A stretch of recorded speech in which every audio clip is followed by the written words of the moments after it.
दिल्ली देश की राजधानी है और केवल दिल्ली वासी नहीं, पूरे देश के लोग चाहते हैं कि दिल्ली एक खूबसूरत शहर हो, सुंदर शहर हो। दिल्ली वासी चाहते हैं कि सुंदर होगा तो उनको अच्छा लगेगा, वो अच्छे वातावरण में जी पाएंगे।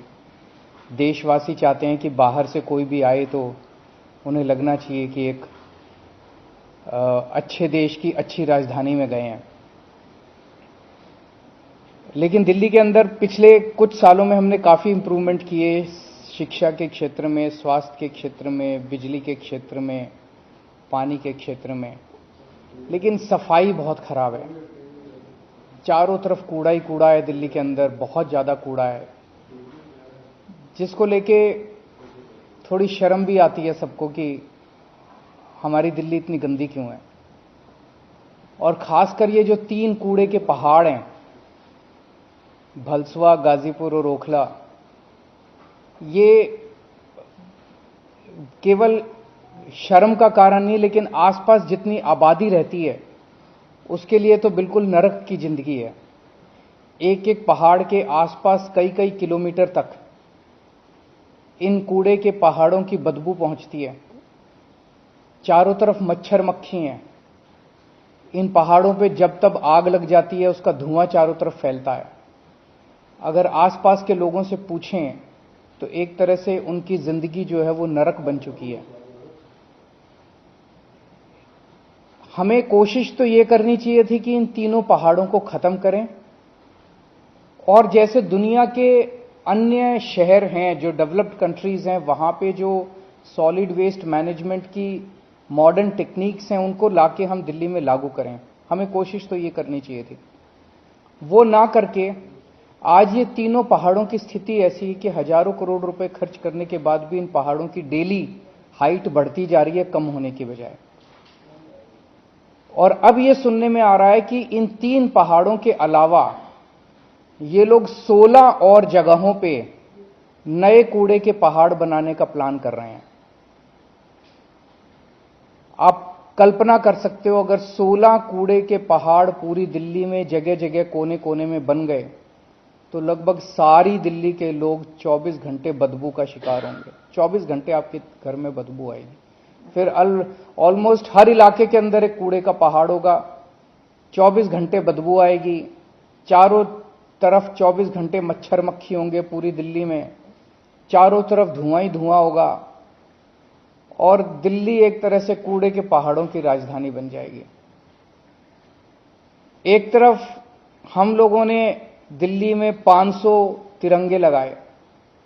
आज दिल्ली तिरंगों का शहर माना जाता है, और ये उसे कूड़ों के पहाड़ों का शहर बना देंगे। हम दिल्ली के अंदर ढेरों झील बना रहे हैं। बहुत जल्दी दिल्ली झीलों का शहर माना जाएगा। हम दिल्ली के पार्क्स और गार्डन्स को बहुत बड़े स्तर के ऊपर डेवलप कर रहे हैं। कोई भी दिल्ली में आएगा तो देखेगा खूबसूरत पार्क और गार्डन्स होंगे। दिल्ली पार्क्स और गार्डन्स का शहर माना जाएगा, और ये कूड़े के पहाड़ों का शहर बना रहे हैं। आज दिल्ली अपनी शिक्षा और स्वास्थ्य सेवाओं के लिए विश्व भर में मानी जाती है, और ये लोग इसे कूड़ों का पहाड़ शहर बनाना चाहते हैं। मैं समझता हूं कि दिल्ली वासी भी इससे बहुत नाराज होंगे और देशवासी भी नाराज होंगे अगर देश की राजधानी को इस तरह से कूड़ों का पहाड़ बनाया गया।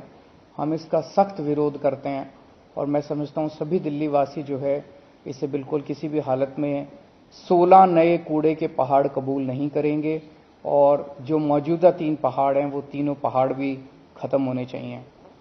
अगर बड़ी जो जिस तेजी से इसको डिकम्पोज करने की कोशिश हो रही है पहाड़, इसमें भी बहुत लंबा समय लग रहा है। दूसरी तरफ आपने क्या सेंट्रल से इसके बारे में बात की, क्योंकि राजधानी एलजी साहब से मेरी बात हुई थी पिछली मीटिंग में। मैं उनके पास डेटा लेके गया था। मैंने कहा जी देखो, हर कूड़े के पहाड़ का डेटा था। जैसे उसमें से एक पहाड़ का था कि 2500 टन कूड़ा डेली आ रहा है वहां पे, और 1500 टन की प्रोसेसिंग हो रही है। तो 1000 टन कूड़ा डेली ऐड हो रहा है वहां पे, कम होने की बजाय रोज ऐड हो रहा है। तो पहाड़ कम नहीं हो रहे, पहाड़ डेली ऐड होते जा रहे हैं। सर, दिल्ली में बीजेपी बार बार दावा करती है कि हमने करोड़ों की मशीनें लगा दी, बहुत कुछ कर दिया, लेकिन वो पहाड़ की हाइट कम फैलता जा रहा है, जो असली रिपोर्ट है। बिल्कुल। तो कोई काम होता हुआ तो दिख नहीं रहा है। वो पता नहीं मशीनें कितनी लगाई कितनी नहीं लगाई, लेकिन मैं समझता हूं कि आज 21वीं सदी के अंदर इन पहाड़ों को से निपटारा पाना कोई मुश्किल काम नहीं होना चाहिए अगर नीयत साफ है तो। पहले ये लोग कहते थे कि इनसे सरकारी स्कूल नहीं चलते, हमने सरकारी स्कूल चला के दिखा दिए। ये कहते थे इनसे सरकारी अस्पताल नहीं चलते, इनकी सारी सरकारें जो है वो हाथ खड़े कर देती हैं, हमने सरकारी अस्पताल चला के दिखा दिए। अगर दिल्ली की जनता एक मौका देगी तो ये सारे कूड़े के पहाड़ भी खत्म कर देंगे और दिल्ली को एक खूबसूरत शहर बनाएंगे। अगर एमसीडी में आपकी सरकार आती है तो क्या कोई कितना समय लग सकता है इन कूड़े? ये मैं कैलकुलेट करके बताऊंगा। मैं अभी ऑफ कुछ भी बोल दूं चुनाव की वजह से वो सही नहीं होगा। मैं कैलकुलेट करके बताऊंगा और उतने टाइम में आपको कूड़े के पहाड़ साफ कर दूंगा।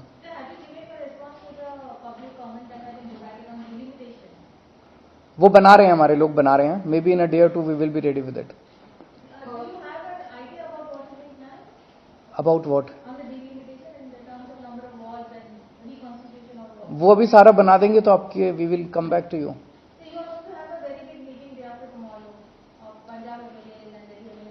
नहीं, वो देश भर के अंदर अब जगह जगह कहीं हमारे सरपंच जीत गए हैं, कहीं हमारे काउंसलर जीत गए हैं, कहीं हमारे मेयर बन गए हैं। तो पूरे देश भर में जितने भी इलेक्टेड रिप्रेजेंटेटिव्स हैं, सरपंच से पंच मेंबर से लेके और मुख्यमंत्री तक, उन सब की मीटिंग बुलाई गई है। सो इट्स बेसिकली जस्ट एक तरह से पूरा दिन सब लोग बैठेंगे, आपस में एक दूसरे से मिले नहीं है, सब लोग बैठेंगे और आगे की चर्चा करेंगे। सर, बीजेपी एक के बाद एक स्टिंग ऑपरेशन लेकर आ रही है, कल भी एक स्टिंग ऑपरेशन। तो मनीष साहब जी ने तो कह दिया भाई ये सीबीआई में जांच चल रही है, सारे स्टिंग ऑपरेशन सीबीआई को सौंप दो। सीबीआई सोमवार तक कर ले, 4 दिन तो बहुत होते हैं। जांच कर ले, अगर कुछ गड़बड़ है तो गिरफ्तार कर ले, और गड़बड़ नहीं है तो सोमवार को माफी मांग ले।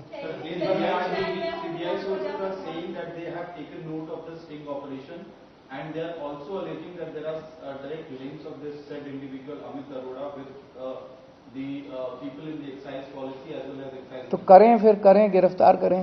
ये सोर्सेज से, स्टिंग से, मतलब आज तक मेरे को ये समझ नहीं आया कि शराब घोटाला क्या है। पहले बोले जी 1.5 लाख करोड़ का, इनका एक नेता बोला 1.5 लाख करोड़ का घोटाला है। दिल्ली का बजट ही 70,000 करोड़ है, 1.5 लाख करोड़ का घोटाला कैसे होगा? एक और नेता बोले जी 8,000 करोड़ का घोटाला है। तीसरा नेता बोले जी 1100 करोड़ का घोटाला है। एलजी साहब बोले जी 144 करोड़ का घोटाला है। सीबीआई ने अपनी एफआईआर में लिखा कि 1 करोड़ का घोटाला है। और अंत में जब मनीष जी के यहाँ जब इन्होंने रेड मारी तो 1 पैसा भी नहीं मिला, उनके लॉकर में कुछ नहीं मिला। उनके गांव होके आ गए, गांव में सारा गांव वालों से पूछा भी मनीष ने, कोई जमीन वगैरह तो नहीं खरीदी, कुछ नहीं मिला। तो घोटाला है क्या? बेसिकली मैं समझता हूं कि केंद्र सरकार को सुबह से शाम तक सीबीआई ईडी छोड़ के कुछ पॉजिटिव काम भी करने चाहिए देश के लिए। देश के लिए पॉजिटिव काम नहीं करेंगे तो देश आगे कैसे बढ़ेगा? 24 घंटे सबके ऊपर बस सीबीआई ईडी, पूरे देश को डरा रखा है, पूरे देश को धमका रखा है। ऐसे देश कैसे आगे बढ़ेगा?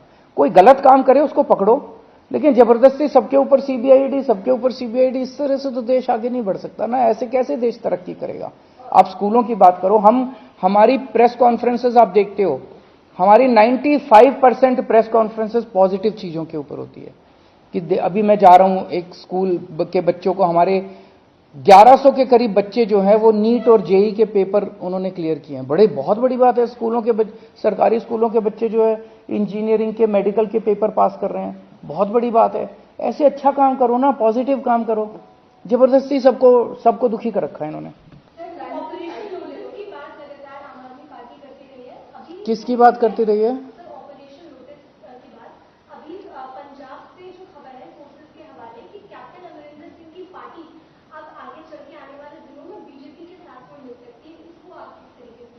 कर लें, he is free to do it. इसमें हम क्या टिप्पणी करें? सर, एक और सवाल है, वो ये है, राजकोट में आपकी तीसरी हुई थी, उसके बाद में पूर्व नौकर शाहों ने सीईसी को पत्र लिखकर ही कहा है कि आम आदमी पार्टी सिविल सर्वेंट का राजनीतिकरण कर रही है और आपके ऊपर उनको लालच देने का आरोप है। उन सिविल सर्वेंट्स को ये भी लिखना चाहिए कि गुजरात में बहुत ज्यादा भ्रष्टाचार हो गया, गुजरात में जहरीली शराब से कई लोग मर गए, गुजरात के अंदर बहुत बड़े स्केल पे ड्रग्स का इंपोर्ट हो रहा है। इनके बारे में भी उनको चिंता करनी चाहिए। Sir, one very interesting development, Tamil Nadu BJP, अब फ्रीबीज की डिबेट चल रही है इस वक्त, और तमिलनाडु बीजेपी ने अनाउंसमेंट किया कि 17 तारीख को मोदी जी के बर्थडे पे वो सोने का अंगूठी बांटेंगे जो लोग जो बदले कर रहे हैं, उनको बांटने दो। एबीपी माझा, उघडा डोळे बघा नीट।